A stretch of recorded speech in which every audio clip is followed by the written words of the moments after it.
திருமணமானவங்க ஆக போறவங்க sugar and வயதுகத்தால இல்லற வாழ்க்கையில நிம்மதி இழந்தவங்க குழந்தையின்மை இது எல்லாத்துக்குமே சேர்த்த ஒரே தீர்வுன்னு பாத்தீங்கன்னா மா naturals presents mister perfect extra gold. உலகத்திலேயே முறையா 26 வகையான இயற்கை மூலிகளால நம்ம தமிழ்நாட்டில் உருவாக்கப்பட்ட ஒரு பவுடர் ஃபார்மட்லான ப்ராடக்ட் தான் இது. தமிழகம் உட்பட 13 நாடுகள்ல கேஷ் ஆன் டெலிவரி ஃபெசிலிட்டி இதுக்கு இருக்கு. 1 லட்சத்துக்கும் அதிகமான ஹாப்பி ஃபேமிலிஸ் அண்ட் ஆயிரக்கணக்கான தம்பதிகளுக்கு குழந்தை பாக்கியம் கிடைச்சிருக்கு. இந்த ப்ராடக்ட்டை வாங்கி பயன்படுத்தின வாடிக்கையாளர்களே பல பேரும் டிஸ்ட்ரிபியூட்டர்ஸா மாறி இருக்காங்க. இந்த அளவுக்கு சக்சஸ்ஃபுல் ப்ராடக்டான இதை பத்தி நீங்க என்ன தெரிஞ்சுக்கணும்னா டிஸ்கிரிப்ஷன் பாக்ஸ்ல கொடுக்கப்பட்டிருக்க நம்பர்ஸ்க்கு டயல் பண்ணுங்க.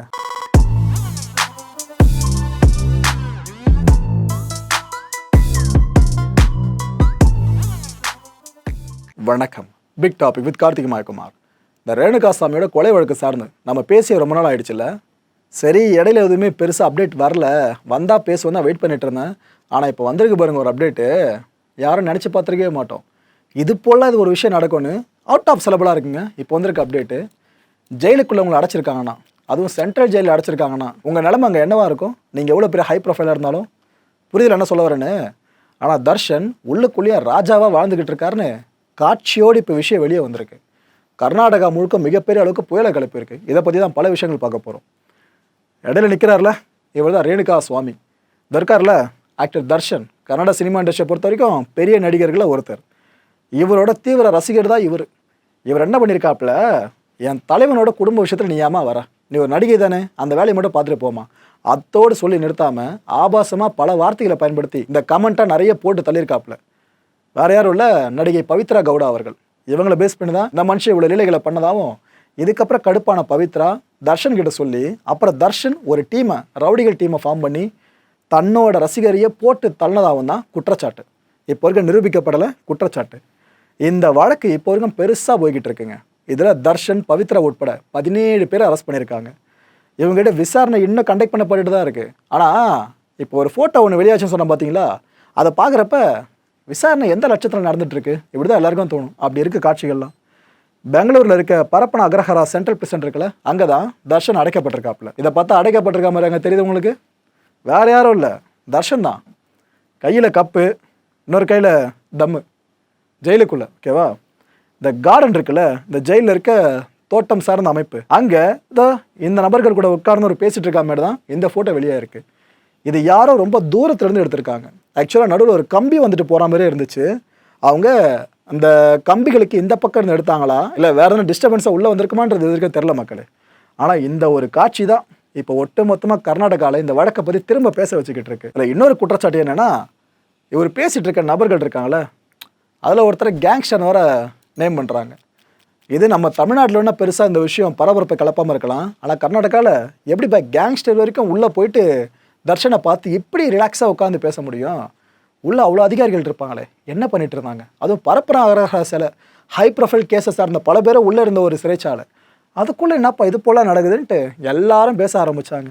இந்த ஒரு ஃபோட்டோ வைரல் ஆச்சு பாருங்க, இப்போ வரைக்கும் அப்படி போய்கிட்டு இருக்கு ட்ரெண்டிங்கில். இது சார்ந்த விமர்சனங்களை கர்நாடகா மக்களே பல பேரை முன்வைக்க ஆரம்பித்தாங்க.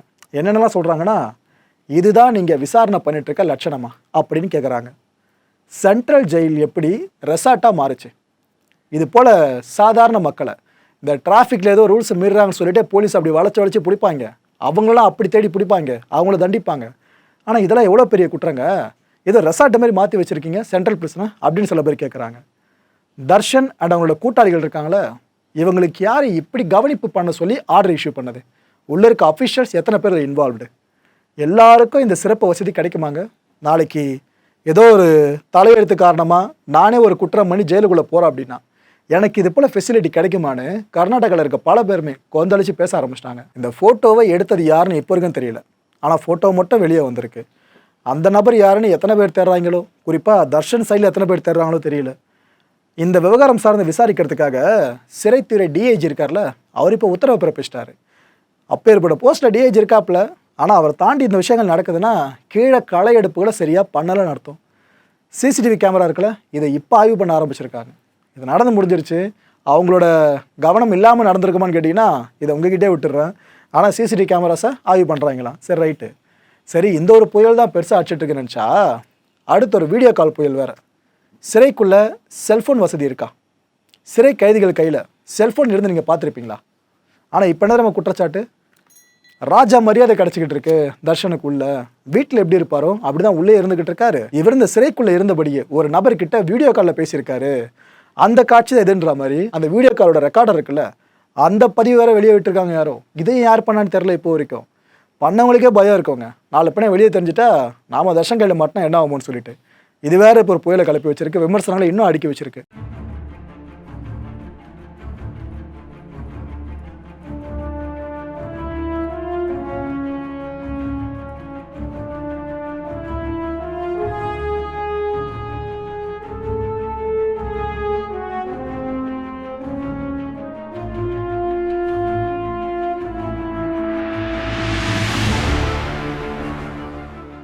இந்த அப்பாவே ஒரு பர்சன் தெரிகிறார்ல, இவர் வேற யாரும் இல்லை, இந்த கொல்லப்பட்ட ரேணுகா சுவாமி இருக்கார்ல அவரோட அப்பா, சொந்த அப்பா சிவகவுடா.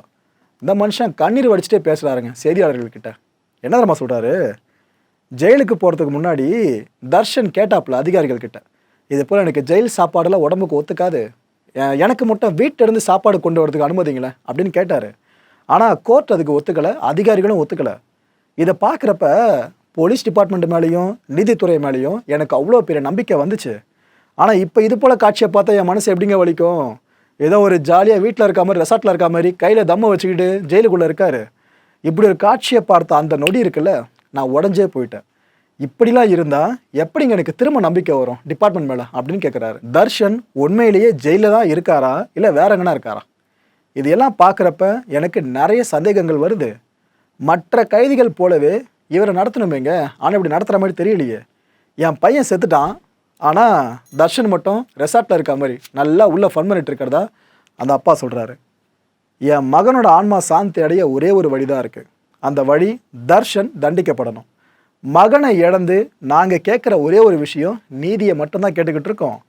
எங்களோட கஷ்டத்தை ப்ளீஸ் எல்லாரும் புரிஞ்சுக்குங்க அப்படின்னு அந்த மனுஷன் பயங்கரமாக கதறியே பேசுகிறாரு. இதை பார்த்து நான் உச்சகட்ட அதிர்ச்சி அடைஞ்சிட்டேங்க. இந்த ஒரு காட்சியை அரசு இதை தீவிரமாக ஆராய்ஞ்சு யார் யாரெல்லாம் குற்றவாளிகளோ, இவங்களுக்கு யாரெல்லாம் இப்படி அலோவ் பண்ணாங்களோ அவங்கள தண்டிக்கணும். தர்ஷனுக்கு கொஞ்சம் கூட குற்ற உணர்ச்சியே இல்லை, அவ்வளோ சந்தோஷமாக இருக்கார் அவர் ஜெயிலுக்குள்ளே. இதை பார்க்குறப்ப என் வலி இருக்குல்ல, எனக்கு ஏற்படுற வலி, அதை ப்ளீஸ் மக்கள் நீங்கள் கற்பனை பண்ணி பாருங்கன்றாரு. தர்ஷனை கட்டாயமாக தண்டிச்சே ஆகணும். சட்டத்தின் மேலே எனக்கு இன்னும் நம்பிக்கை இருக்குன்றாருங்க அந்த அப்பா. இந்த வழக்கை போலீஸ் விசாரிக்க வேணாம், தயவு செஞ்சு சிபிஐ அதிகாரிகள்கிட்ட வழக்க கொடுங்கன்னு புதுசாக ஒரு போர்க்கொடியவரை தூக்கியிருக்காரு. அவங்களுக்கு கொஞ்சமாச்சும் மனிதாபிமானம் இருக்கா பாருங்களேன் அப்படின்னு தர்ஷன் தரப்பை கையை காமிச்சு ரேணுகா சுவாமியோட அப்பா அப்படி கதறி இருக்காரு. இந்த ஃபோட்டோ வெளியே வந்த பிற்பாடு நிறைய பேர் நினச்சது, சரி எப்பயோ எடுக்கப்பட்ட புகைப்படமாக இருக்கலாம், வேற எங்கன்னா எடுக்கப்பட்ட புகைப்படமாக இருக்கலாம். பொதுவாக ஒரு ஹை ப்ரொஃபைல் கேஸ் பெருசாக போகிறப்ப நிறைய பழைய விஷயம்லாம் கொண்டு வந்து கிளறி போடுவாங்களே, அப்படி ஒன்றா இருக்கலாம் தான் எல்லாருமே அசியூம் பண்ணியிருந்தாங்க. அதுக்கப்புறம் இந்த மினிஸ்டர் பேசினார் பாருங்க, அப்போ கன்ஃபார்மே ஆகிடுச்சு, ரைட்டு ரீசெண்டாக எடுக்கப்பட்ட ஃபோட்டோ போல இருக்குது அப்படின்ட்டு. யார் தெரியுதா? கர்நாடக அமைச்சரான ஜி பரமேஸ்வரா. இவர் செய்தியாளர்களை சந்திச்சாருங்க. அப்போ என்னென்ன சொன்னார்னா, ஆமாங்க அந்த விஷயங்களை பற்றி நாங்கள் ஃபுல்லாக விசாரிச்சு நம்மளோட அதிகாரிகளை வச்சு அங்கே தவறு நடந்தது உண்மைதான்னு ஒரு போட்டார். 7 அதிகாரிகள் சஸ்பெண்ட் பண்ணப்பட்டிருக்காங்களாம். இவ்வளோ விஷயம் நடந்திருக்கு. இது போல் திரும்பவும் நடக்காமல் பார்த்துக்கணும், நம்ம எல்லாருமே பொறுப்பேற்கணும் அப்படின்னு சொல்லியிருக்காரு. அரசியல்வாதிகள் பேசுகிற டெம்ப்ளேட் வேர்ட்ஸ் இருக்குல்ல, அதுதான். Sir, it's the same chain where often raids are conducted and there you see cops come out and say that there was no significant No, they've already, see, yesterday evening as early as possible, we went there, the police department people, senior people went there, investigated. They found, preliminarily they have found about 7 people who were involved. So immediately they were kept under suspension. If there is the further investigation is going on. If there is an involvement of senior officers, we will take action, on them also. We'll keep them under suspension also. Sir, is this a lapse and irresponsible behavior on part of the prison authorities, and is it an embarrassment for the government? We will see. This is definitely a lapse. I definitely agree. This is a lapse on the part of the department officers. It should not repeat. I'll see that. This will not be repeated again and again.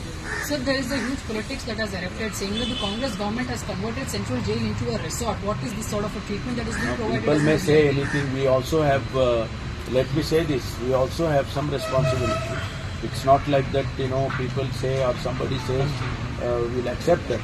we also have some responsibility. ಈ ಇಲಾಖೆನೇ ಅನುಮಾನದಿಂದ ನೋಡ್ತಕ್ಕಂಥದ್ದು ಅವಶ್ಯಕತೆ ಇಲ್ಲ. ಗೃಹ ಇಲಾಖೆ ಒಳ್ಳೆ ಕೆಲಸಗಳನ್ನು ಕೂಡ ಮಾಡಿದೆ. ಅನೇಕ ಜನ ಈಗ 95% ಮರ್ಡರರ್ಸ್ನ ಕಳೆದ 1 ವರ್ಷದಲ್ಲಿ ಎಲ್ಲ ಹಿಡಿದು ಅವ್ರನ್ನ ಕಾನೂನು ಪ್ರಕಾರ ಏನು ಕ್ರಮ ತಗೋಬೇಕೋ ತಗೊಂಡಿದ್ದೀವಿ, ಗೊತ್ತಾಯ್ತಾ. ಆಮೇಲೆ ಎಲ್ಲ ಒಳ್ಳೆ ಕೆಲಸಗಳನ್ನು ಕೂಡ ಅನೇಕ ಒಳ್ಳೆ ಕೆಲಸಗಳನ್ನ ಪೊಲೀಸ್ ಇಲಾಖೆಯವರು ಮಾಡಿದ್ದಾರೆ. ಎಲ್ಲವೂ ಕೂಡ ಪೊಲೀಸ್ ಇಲಾಖೆಯಲ್ಲಿ ಕೆಟ್ಟದು ಅಂತೇಳಿ ಅಂದ್ಕೊಳ್ಳೋ ಅಗತ್ಯ ಇಲ್ಲ.